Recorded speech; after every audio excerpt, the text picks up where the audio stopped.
Guys. Today we are reading one of the Cirque de Freak novels. It's A Living Nightmare. This is book one by Darren Shaw. We have all the series in the library. I think that it's on Sora as well. So there's a lot of options for you to read this. If you like the first one, then you'll like all of them. They're all written in a really similar style. So today we're going to do things a little bit differently because this is book one, so it has an introduction that kind of sets up the story and tells you a little bit about the author, who is really weird. And so we're going to start with that, and then I'll read chapter one to you. Introduction. I've always been fascinated by spiders. I used to collect them when I was younger. I'd spend hours rooting through the dusty old shed at the bottom of our garden, hunting for cobwebs, for lurking eight-legged predators. When I found one, I'd bring it in and let it loose in my bedroom. It used to drive my mom crazy. Usually the spider would slip away after no more than a day or two, never to be seen again. But sometimes they hung around longer. I had one who made a cobweb above my bed and stood guard for almost a month. Going to sleep, I used to imagine the spider, creeping down, crawling into my mouth, sliding down my throat, and laying loads of eggs in my belly. The baby spiders would hatch after a while and eat me alive from the inside out. I loved being scared when I was little. When I was 9, my mom and dad gave me a small tarantula. It wasn't poisonous or very big, but it was the greatest gift I'd ever received. I played with that spider almost every waking hour of the day, gave it all sorts of treats, fleas and cockroaches and tiny worms, spoiled it rotten. Then, one day, I did something stupid. I'd been watching a cartoon in which one of the characters was sucked up by a vacuum cleaner and no harm came to it. He squeezed out of the bag, dusty and dirty and mad as hell. It was very funny. So funny, I tried it myself, with the tarantula. Needless to say, things didn't happen quite like they did in the cartoon. The spider was ripped to pieces. I cried a lot, but it was too late for tears. My pet was dead, it was my fault, and there was nothing I could do about it. My parents practically hollered the roof down when they found out what I'd done. The tarantula had cost quite a lot of money. They said I was irresponsible, and from that day on, they never again let me have a pet, not even an ordinary garden spider. I started with that tale from the past for 2 reasons. One will become obvious as this book unfolds. The other reason is, this is a true story. I don't expect you to believe me. I wouldn't believe it myself if I hadn't lived it, but it is. Everything I describe in this book happened, just as I tell it. The thing about real life is, when you do something stupid, it normally costs you. In books, the heroes can make as many mistakes as they like. It doesn't matter what they do, because everything works out in the end. They'll beat the bad guys and put things right, and everything ends up cool. In real life, vacuum cleaners kill spiders. If you cross a busy road without looking, you get whacked by a car. If you fall out of a tree, you break some bones. Real life's nasty. It's cruel. It doesn't care about heroes and happy endings and the way things should be. In real life, bad things happen. People die. Fights are lost. Evil often wins. I just wanted to make that clear before I begin. One more thing. My name isn't really Darren Shaw. Everything's true in this book except for names. I've had to change them because, well, lights turned off. Well, by the time you get to the end, you'll understand. I haven't used any real names. Not mine, my sister's, my friends, or teachers. Nobody's. I'm not even going to tell you the name of my town or country. I don't dare. Anyway, that's enough of an introduction. If you're ready, let's begin. If this were a made-up story, it would begin at night with a storm blowing and owls hooting and rattling noises under the bed. But this is a real story, so I have to begin where it really started. It started in a toilet. Chapter 1. I was in the bathroom at school, sitting down on the toilet, humming a song.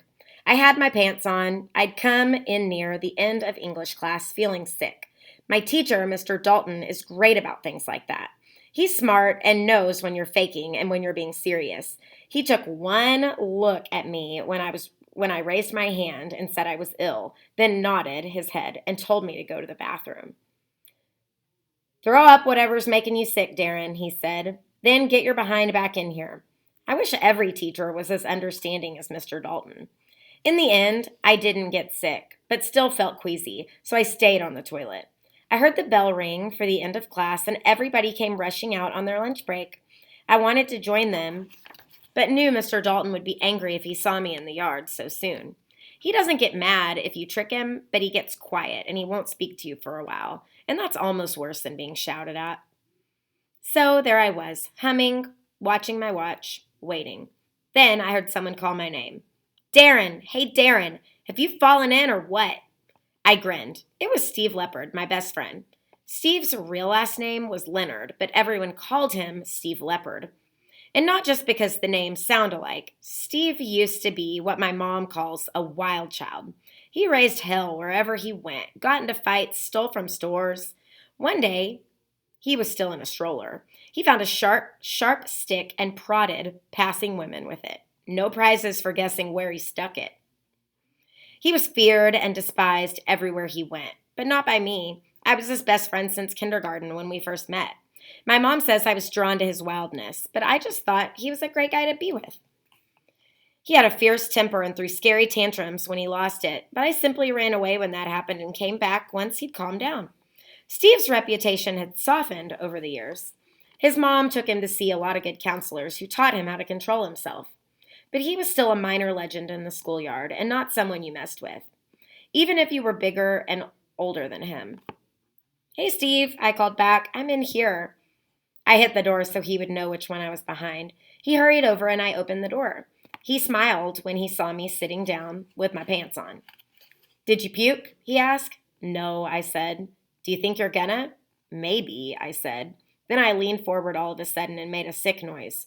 Blah! But Steve Leopard knew me too well to be fooled. Give my boots a polish while you're down there, he said, and I laughed when I pretended to spit on his shoes and rub them with a sheet of toilet paper. Did I miss anything in class, I asked, sitting up. Nah, he said, the usual crap. Did you do your history homework, I asked. It doesn't have to be done until tomorrow, does it? He asked, getting worried.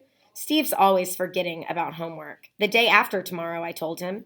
Oh, he said, relaxing. Even better, I thought. He stopped and frowned. Hold on, he said. Today's Thursday. The day after tomorrow would be... Got it, I yelled, punching him in the shoulder. Ow, he shouted. That hurt. He rubbed his arm, but I could tell he wasn't really hurt. Are you coming out? He then said. I thought I'd stay in here and admire the view, I said, leaning back on the toilet seat. Quit joking, he said. We were down 5-1 when I came in. We're probably 6 or 7 down now. We need you. He was talking about soccer. We play a game every lunchtime. My team normally wins, but we'd lost one of our best players. Dave Morgan broke his leg. Sam White transferred to another school when his family moved, and Danny Curtin had stopped playing soccer in order to spend lunchtime hanging out with Sheila Lee, the girl that he likes. Idiot. I'm our best forward. There are better defenders and midfielders, and Tommy Jones is the best goalkeeper in the whole school. But I'm the only one who can stand up front and score 4 or 5 times a day without fail. Okay, I said, standing. I'll save you. I've scored a hat trick every day this week. It would be a pity to stop now. We passed the older guys smoking around the sinks as usual and hurried to my locker so I could get changed into cleats. I used to have a great pair, which I won in a riding competition, but the laces snapped a few months ago and the rubber along the side started to fall off, and then my feet grew. The pair I have now are okay, but they're not the same. We were down 8-3 when I got out on the field. It wasn't a real field, just a long stretch of grass with painted goalposts on either end. Whoever painted them was a total idiot. He put the crossbar too high at one end and too low on the other. Never fear, Hotshot Sean is here, I shouted as I ran onto the field. A lot of players laughed or groaned, but I could see my teammates picking up and our opponents growing worried. I made a great start and scored 2 goals inside a minute. It looked like we might come back or draw or win, but time ran out. If I'd arrived earlier, we'd have been okay, but the bell rang just as I was hitting my stride, so we lost 9-7. As we were leaving the field, Alan Morris ran toward us, panting and red-faced. There are my three best friends, Steve Leopard, Tommy Jones, and Alan Morris. We must be the weirdest four people in the whole world, because only one of us, Steve, had a nickname. Look what I found, Alan yelled, waving a soggy piece of paper under our noses. What is it? Tommy asked, trying to grab it. It's, Alan began, but stopped when Mr. Dalton shouted at us. You four, inside, he roared. We're coming, Mr. Dalton, Steve roared back. Steve is Mr. Dalton's favorite and gets away with stuff the rest of us couldn't do, like when he uses swear words sometimes in his stories. If I put in some of the words that Steve has, I'd be kicked out. But Mr. Dalton has a soft spot for Steve because he's special. Sometimes he's brilliant in class and gets everything right, but other times he can't even spell his own name. Mr. Dalton says he's somewhat of an idiot savant, which means he's a stupid genius. Anyway, even though he's Mr. Dalton's pet, not even Steve can get away with showing up late for class. So whatever Alan had, it would have to wait. We trudged back to class, sweaty and tired after the game, and began our next lesson. Little did I know that Alan's mysterious piece of paper was to change my life for the worse.